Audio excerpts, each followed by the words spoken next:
Mesdames, Messieurs, même dans le contexte d'une session dédiée par les organisateurs à écrire l'histoire des migrations, il est délicat d'introduire un sujet, les Grecs et les autres au Proche-Orient hellénistique, un sujet qui, à première vue, se situe loin des préoccupations et des défis d'aujourd'hui, ces préoccupations et ces défis qui ont précisément incité le Collège à mettre sur pied le colloque auquel nous participons. Dans le même temps, force est de rappeler que l'historien n'est pas une monade isolée hors du temps et de l'espace. J'emprunte l'expression au grand historien d'Antiquité que fut Édouard Ville dans un article publié en 1885 sous le titre « Pour une anthropologie coloniale du monde hellénistique », fortement inspiré des analyses de Georges Ballandier relatives aux rapports entre colons et indigènes dans l'Afrique contemporaine. Édouard Ville y rappelait à juste titre combien les visions historiennes des migrations grecques entre la Méditerranée et l'Asie centrale, dans les traces ouvertes par Alexandre, ont été influencées par le présent triomphant de l'Europe coloniale, et il suggérait, non moins justement, que nos recherches et nos réflexions sur le monde hellénistique doivent être menées à la lumière du dévoilement des arrière-plans et des conséquences du colonialisme moderne. Quelques années plus tôt, l'historien faisait déjà l'observation suivante, je cite, « Chaque époque lit l'histoire à sa façon, nulle époque n'est sans doute mieux faite que la nôtre pour lire dans le bruit et la fureur l'histoire hellénistique. » Tel est le sens de mon intervention d'aujourd'hui, qui évoquera l'approche coloniale appliquée à la définition des rapports noués entre migrants colons venus du monde gréco-macédonien et populations locales soumises en conséquence des conquêtes d'Alexandre et de l'établissement des royaumes de ses successeurs. Sans m'interdire de déborder en deçà et au-delà, je prendrai essentiellement mes exemples dans la période 1880-1950, la période coloniale par excellence, traversée de débats très vifs dans les métropoles et de luttes souvent ouvertes dans les colonies, comme le montre entre autres exemples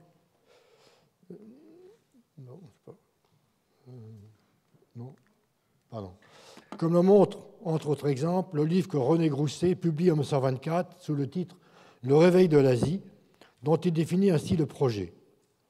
Nous allons étudier cette évolution générale qui, partout sous nos yeux, de l'européanisation de l'Asie, fait sortir la révolte de l'Asie contre l'Europe. En 1946 puis en 1949, le même auteur, j'y reviendrai, introduira Alexandre et le monde hellénistique dans sa méditation sur la place de l'Europe dans le monde et sur la perte de son hégémonie politique et culturelle. Les exemples d'interpénétration entre le présent et le passé sont légion. L'on peut dire et montrer en particulier que l'ouvrage de Plutarque sur la fortune d'Alexandre, systématiquement paraphrasé depuis la Renaissance et bien connu des chantres de l'expansion européenne, représente l'un des textes fondateurs de l'idée de mission civilisatrice, définie à défaut d'être nommée par Jules Ferry au long d'un discours prononcé devant la Chambre des députés le 28 juillet 1985. Pour s'en convaincre, il suffit de lire Grandeur et servitude coloniale ou Albert Sarraut, 1921, fait d'Alexandre, je cite, l'inventeur génial de la politique indigène d'association, en tirant également des inférences indues d'une vision biaisée de l'Alexandre de l'esprit des lois. Tous ceux qui, dans ces années, s'intéressent à la prise en main du Moyen-Orient par Alexandre et ses successeurs sont amenés à établir des rapports d'analogie avec la situation de la France et de l'Europe face au monde qu'elle conquiert. Ainsi, d'Auguste Boucher-Leclerc, qui, professeur d'histoire ancienne à la Sorbonne, fut aussi en 1983, sous le titre « Histoire de l'hellénisme », le traducteur de la Geschichte des Hellenismus de l'historien allemand Johann Gustav Droysen, paru en 1977 à Berlin, que l'on considère depuis lors comme un ouvrage fondateur. Dans la leçon d'ouverture de son cours, le 6 février 1997, Boucher-Leclerc se range du côté de Jules Ferry, sans le nommer, et il proclame « Il y a même un droit de conquête que nous considérons comme légitime en soi, c'est celui que nous exerçons en ce moment même sur des peuples de civilisation inférieure et qui ne sont pas constitués en état régulier. Les peuples civilisés peuvent s'attribuer le droit de civiliser les peuples barbares, comme on oblige les enfants à subir les contraintes de l'éducation. Dans ces conditions, poursuit Boucher-Leclerc, autant les conquêtes de Philippe de Macédoine en Grèce entre peuples civilisés adultes sont injustifiables, autant il en est différemment de son fils Alexandre, ce grand ouvrier de l'histoire qui allait répandre pêle-mêle le sang et la semence intellectuelle et dont l'entreprise s'annonce dès le début comme une œuvre de civilisation et de progrès scientifique. On comprend aisément, à l'inverse, que le discours de Jules Ferry soit dénoncé en introduction d'une étude critique sur Alexandre qu'Alfred Duménil fait paraître en 1893, en s'opposant explicitement, je cite, à un homme d'État de notre pays faisant bon marché de l'égalité des créatures humaines. De même que l'auteur récuse l'idée de l'existence de races inférieures dont le devoir est de vivre dans la sujétion, de même réfute-t-il vigoureusement la thèse selon laquelle Alexandre était préoccupé d'assurer le bonheur et le perfectionnement de l'humanité.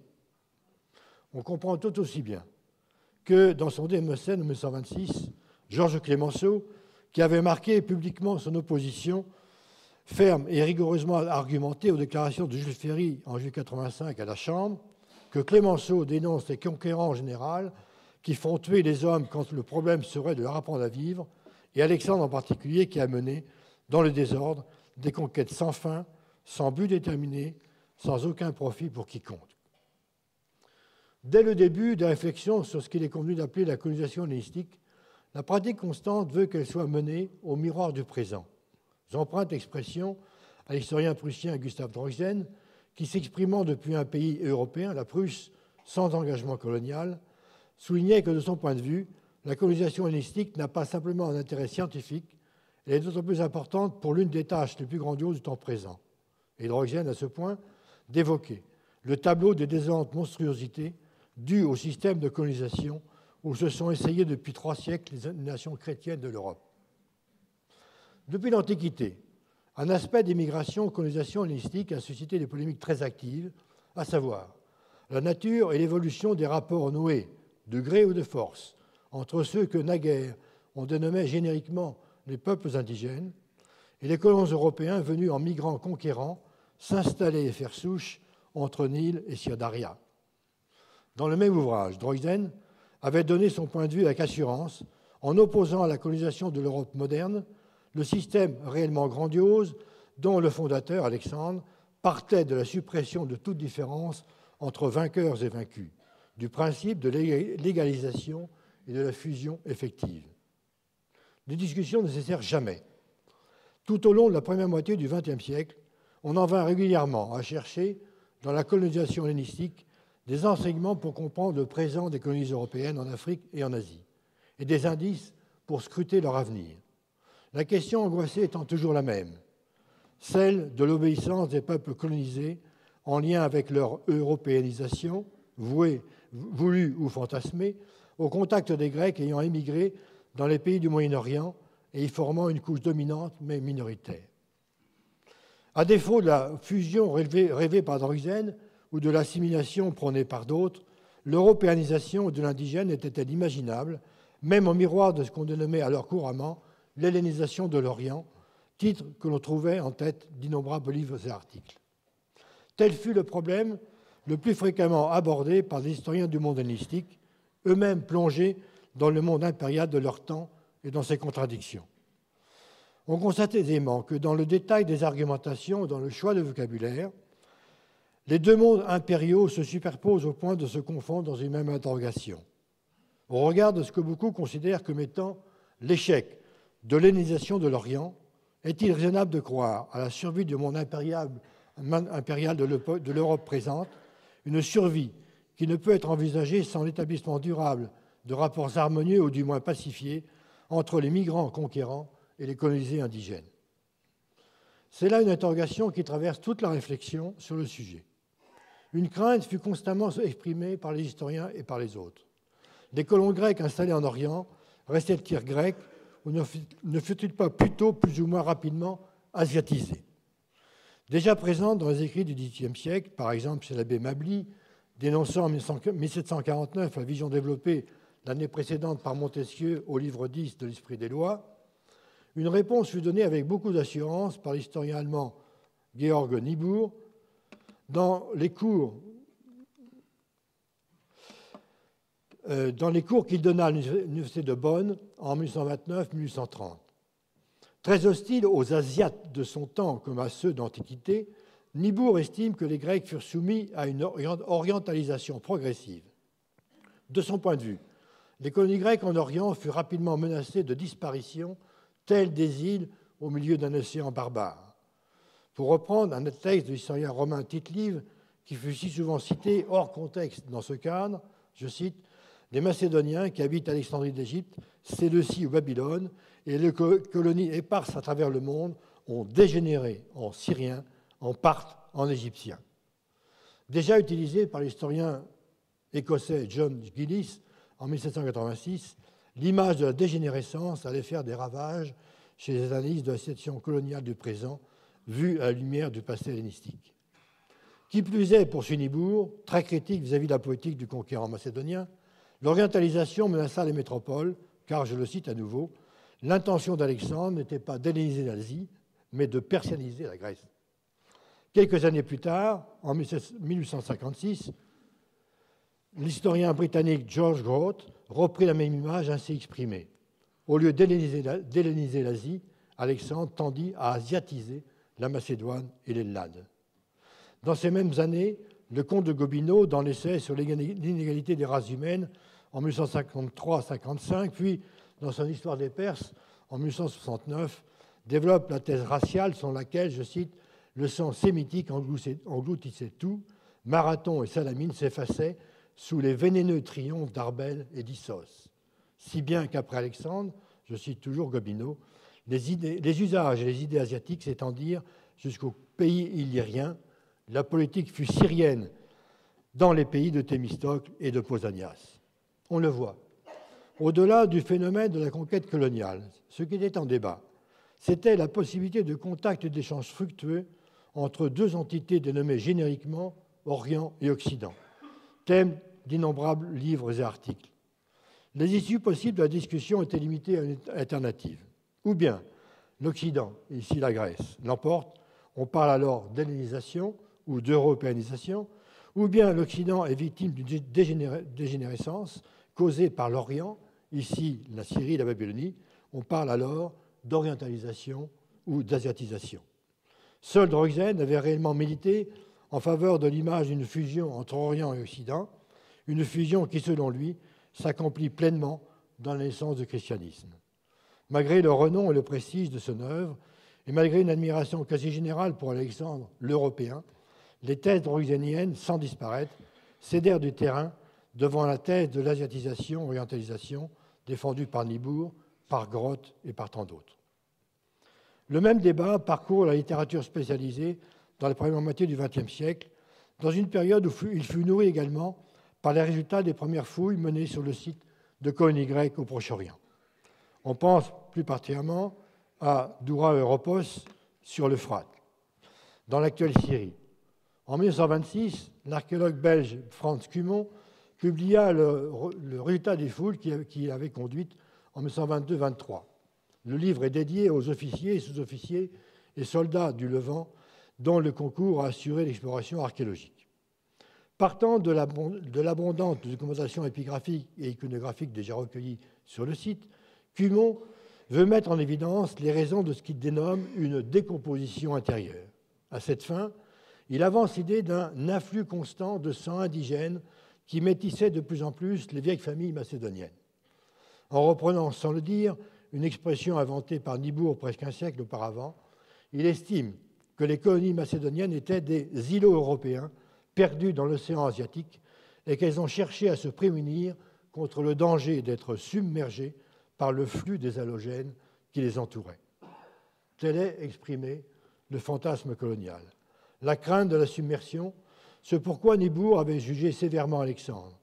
Au lieu de laisser les Orientaux à l'écart de l'armée, dans une position de subordination par rapport aux populations helléniques, et donc de conserver aux Gréco-Macédoniens seuls les privilèges de nation dominante, Alexandre, selon Nibour, avait fait appel aux Perses et aux Iraniens dans l'armée, y compris en position de commandement. Pure folie, estimait Nibour, qui opposait une telle politique à celle des Britanniques en Inde, qui, eux, avaient certes fait appel aux indigènes sous forme de cipayes, mais sans jamais appeler un Indien à un poste de commande. Observé en miroir, les colonisations hellénistiques européennes continuèrent de susciter remarques et suggestions ancrées dans le présent. C'est la même question que se pose l'historien Elias Bickerman en 1944 au cours d'un article publié dans la revue Renaissance sous le titre « L'européanisation de l'Orient classique ». Sous forme de review article, il commentait très favorablement une somme que l'historien d'origine russe Mikhail Rossozev avait publiée à Oxford en 1941 sur l'histoire économique et sociale du monde hellénistique. Rossozev, qui, après 1928, avait repris les fouilles engagées par Cumont, venait également de publier dans la même revue Renaissance un article intitulé « L'Orient et la civilisation grecque, d'Oura Europos sur l'Euphrate », en reprenant la métaphore maritime traditionnelle, cet îlot macédonien dans un océan sémitique, mais sous une forme plus ouverte sur les échanges. Il précise en effet que cette cité grecque s'orientalisa, mais dans le même temps que la bourgeoisie sémitique s'hellénisa. L'article de Bickerman aborde le même sujet, mais en lien discursif plus immédiat avec l'actualité de 1944. L'itinéraire personnel de Bickerman et le contexte de production de l'article méritent quelques explications préliminaires qui nous situent au croisement de deux des thèmes de notre colloque, écrire l'histoire des migrations, la session de ce matin, et Exode, exil, asile, dont il a été question dans la session d'hier après-midi.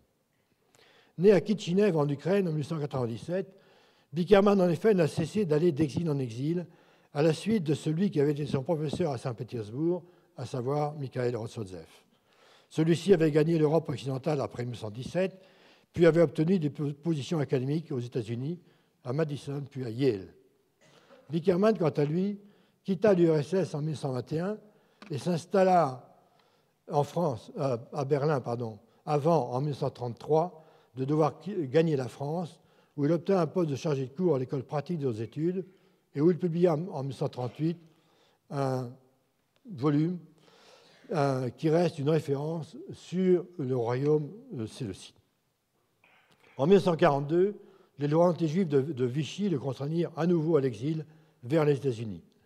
Il dut obtenir un visa grâce, entre autres, aux recommandations de Rossozev lui-même et surtout grâce à l'intervention du Comité américain d'aide aux savants étrangers déplacés, the Emergency Committee Aid for Displaced Foreign Scholars. Rossozev et Bickerman intervinrent, on l'a dit, dans les colonnes de Renaissance, elles-mêmes publiées, je cite l'avertissement daté de 1943, publié par le groupe d'universitaires qui se sont réunis à New York et ont fondé l'École libre des hautes études, afin de poursuivre leurs recherches et de continuer à donner leur enseignement en français, suivant l'exemple du Collège de France, de l'École des hautes études de Paris et des anciennes universités européennes. Parmi eux, on trouve des noms bien connus, tels le collégien Faucillon, mort à Yale en 1942, Maritain, Coiré, Lévi-Strauss, Gurvitch et tant d'autres. Ils refusent, écrivent-ils, de se considérer comme des réfugiés ou comme des émigrés. Bien au contraire, ajoute-t-il, partageant les valeurs par lesquelles luttent les Nations Unies et la France combattante, ils ont la haute ambition de servir à leur rang et en même temps d'être les simples artisans qui apporteront leur contribution à la restauration de l'édifice de paix qui devra suivre les destructions de la guerre. À son arrivée à New York à la fin de 1942, c'est à cette école libre en exil et à la New School for Social Research que l'exilé Bickerman fut rattaché, rejoignant ainsi, outre-Atlantique, tant d'autres hommes et femmes de sciences et de culture chassés d'Allemagne et de France, dont les parcours, sans mention du cas de Bickerman, ont été analysés avec précision et empathie par Jean-Michel Palmier dans Weimar en exil en 1988 et par Emmanuel Loyer dans Paris, New York en 2005 et dans quelques autres livres. À sa retraite de Columbia, Bickerman gagna Jérusalem, où il mourut en 1980, dernière étape d'une vie d'exil entre Kitchinev, Saint-Pétersbourg, Berlin, Paris, New York, Los Angeles, puis à nouveau New York et enfin Jérusalem. L'article que j'ai évoqué fut publié dans les tomes 3 et 4 de Renaissance, paru en un seul volume en 1944-45. Ce fut le dernier d'une série éphémère. Dès les premiers mots de l'introduction, Bickerman situait clairement son propos sur le passé hellénistique dans le présent le plus contemporain. Je cite. « 2 fois dans le cours du temps, la civilisation européenne déborda l'Occident et couvrit l'Orient immobile. De nos jours, et à la suite de la conquête d'Alexandre le Grand. Voilà pourquoi, à l'époque hellénistique, Les 3 siècles qui s'écoulèrent entre Alexandre et l'Empire romain attirent aujourd'hui l'attention particulière des historiens et méritent celle du public cultivé qui dépasse le cercle étroit des érudits. La première phrase donnait le ton sur la vision que Bickerman a nourrie toute sa vie sur les rapports de subordination établis, à juste titre de son point de vue, entre l'Europe et le reste du monde, entre Antiquité et époque contemporaine. D'Alexandre à la colonisation des XIXe et XXe siècles, la continuité est marquée entre la première et la seconde aventure coloniale qui, l'une et l'autre, apportèrent le progrès à l'Asie immobile. En cela, Bickerman était l'héritier d'un postulat né dans l'historiographie allemande de la seconde partie du XVIIIe siècle, qui voyait en Alexandre un précédent éclatant, puisque, pour reprendre l'expression de plusieurs historiens allemands de cette période, pour la première fois, l'Europe a alors conquis la domination mondiale et elle a rejeté l'Asie dans une position de subordination, un statut d'esclave, disait Niebuhr. Partant, Bickerman veut tirer de la colonisation hellénistique des leçons pour le présent. En opposition de fait avec la vision développée par Niebuhr et par Groth, mais non sans contradiction, il estime que la colonisation hellénistique a conduit à la formation d'une nouvelle Grèce dans l'Orient. Les colons ne sont plus des Européens d'Europe, mais des Européens d'Asie, nés et élevés sur le sol oriental, qui hellénisent l'Asie. Le contraste est violent, ajoute-t-il, avec le monde colonial contemporain. Je le cite. Comparez les effets de l'européanisation moderne de l'Orient. Nous sommes détestés de Casablanca à Canton. Et les Orientaux ne songent qu'à se débarrasser de notre civilisation, nous ayant emprunté la technique et l'art de la guerre. D'où la réflexion qui suit en contraste. Comment expliquer cette attraction de l'hellénisme, cette persistance de l'européanisation dans l'Orient antique où même Bouddha s'hellénise? S'interroge l'auteur qui cherche à tirer une leçon positive de ces rapprochements multiples entre passé et présent. Après avoir affirmé que, selon lui, lorsque la barbarie commença à submerger la civilisation antique, ce sont les Orientaux qui se trouvent parmi les défenseurs les plus ardents de l'hellénisme, Bickerman émet une hypothèse, quelque peu hardie, mais une hypothèse qui, dans le désespoir de l'exil, maintient une lumière même vacillante, celle d'une victoire à venir sur la barbarie d'aujourd'hui. Pouvons-nous espérer que si les barbares sortis des universités germaniques réussissent une fois à détruire notre civilisation, les idéaux humanitaires seront défendus par un anémite et qu'à Tombouctou, on conservera le souvenir de Racine? Je ne sais. Mais je ne puis oublier que le premier gouverneur colonial qui se rallia à De Gaulle était un Français noir. Assez peu lucide sur la réalité du temps, la vision coloniale de Bickerman allait se trouver bientôt contredite par l'évolution des rapports entre métropole et colonies après 1945. À l'heure où la Deuxième Guerre mondiale se termine par l'ascension d'une grande puissance asiatique de 400 millions d'hommes, sans doute y a-t-il intérêt à rappeler brièvement l'histoire des rapports politiques entre l'Europe et l'Asie. Ainsi s'exprime René Grousset dans Bilan d'histoire, qu'il publie en 1946, où il évoque à nouveau l'évolution jugée par lui catastrophique de la situation des colons grecs au Proche-Orient. L'esprit grec a appris à devenir servile, écrit-il. 3 ans plus tard, en 1949, il revint inlassablement sur les mêmes questions dans Figures de proue, où il consacre un chapitre à Alexandre et le tournant de la civilisation antique. Non seulement Alexandre n'a pas hellénisé l'Orient, mais les Grecs émigrés en Égypte, en Syrie et en Babylonie sont devenus les sujets de plus en plus serviles des pharaons lagides ou d'un potentat syrien. Et Grousset, à ce point, d'émet une conclusion qui, selon lui, est adaptée tout aussi bien au passé qu'au présent. Tôt ou tard, le pays colonisé, après avoir largement bénéficié de l'apport des colonisateurs, se retrouve lui-même avec son âme inchangée.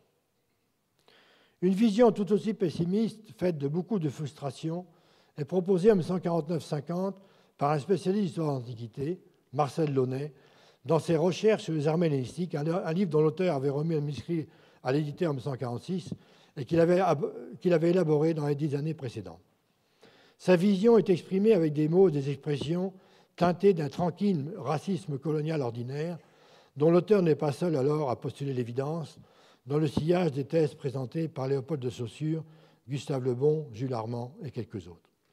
La conclusion de Launay s'ouvre sur une analogie que l'auteur propose entre ce qu'il appelle le suicide du monde hellénistique et l'Europe qui, depuis une génération, semble en train de se suicider sous nos yeux.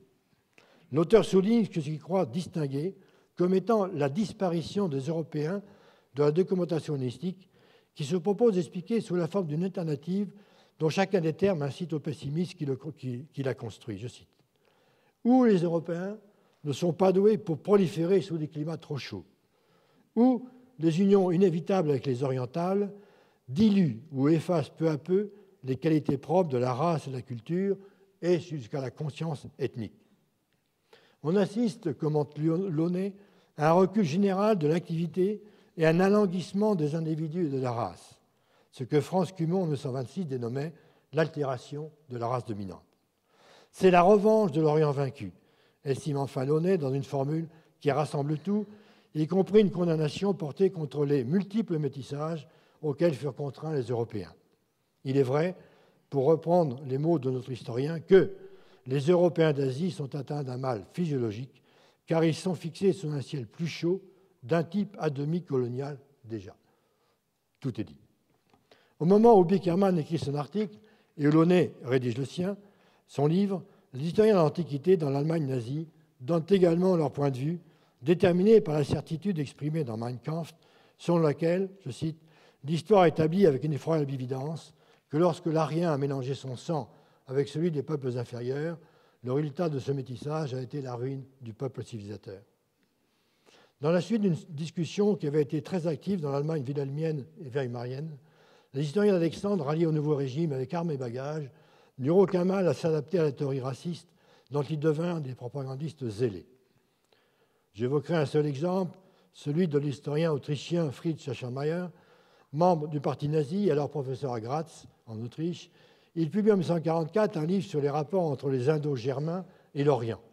Alexandre en est l'un des protagonistes. Imprégné des théories de la race et du sang, Schachenmeier condamne comme illégitime l'union entre Alexandre de Barciné, une métisse gréco-persane.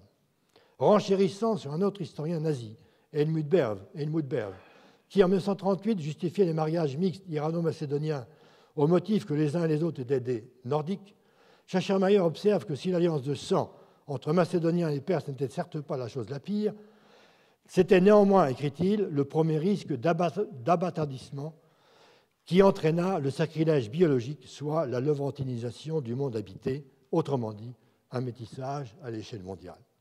Je conclus.